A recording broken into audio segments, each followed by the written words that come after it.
బులెటిన్లో మరో breaking news చూస్తున్నాం. అమెరికా మాజీ అధ్యక్షుడు డొనాల్డ్ ట్రంప్ అరెస్ట్ అయ్యారు. 2020 నాటి అమెరికా అధ్యక్ష ఎన్నికలకు సంబంధించి ఫలితాల్లో జోక్యం, కుట్ర తదితర కేసుల ఆయనపై నమోదైన నేపథ్యంలో పోలీసులకు లొంగిపోవాల్సి ఉంది. ఇక ఈ మేరకు జార్జియా జైలు వద్ద పోలీసుల ఎదుట లొంగిపోయారు.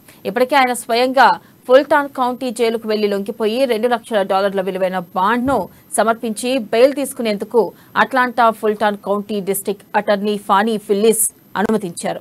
ఇక దీంతో ఆ ప్రక్రియను పూర్తి చేసేందుకు ట్రంప్ జైలుకు వెళ్లారు. ట్రంప్ పై నమోదైన 4 క్రిమినల్ కేసుల్లో ఇదొకటి. ట్రంప్ జైల్లో 20 నిమిషాలు గడిపారు. అనంతరం బెయిల్పై బయటకు వచ్చారు. తనపై వస్తున్న ఆరోపణలన్నీ అవాస్తవాలని, తాను ఏ తప్పు చేయలేదని ట్రంప్ వెల్లడించారు.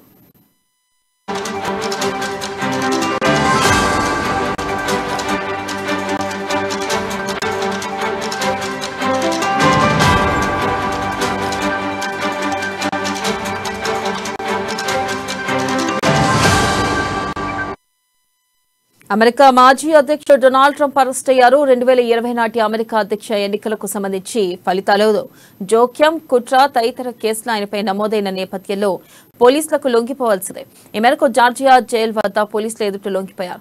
ఇప్పటికే ఆయన స్వయంగా ఫుల్టాన్ కౌంటీ జైలుకు వెళ్లి లొంగిపోయి $2 లక్షల విలువైన బాండ్ను సమర్పించి బెయిల్ తీసుకునేందుకు Atlanta Fulton county district attorney Fani Willis అనుమతించారు. ఇక దీంతో ఆ ప్రక్రియను పూర్తి చేసేందుకు ట్రంప్ జైలుకు వెళ్లారు. ట్రంప్ పై నమోదైన 4 క్రిమినల్ కేసుల్లో ఇదొకటి.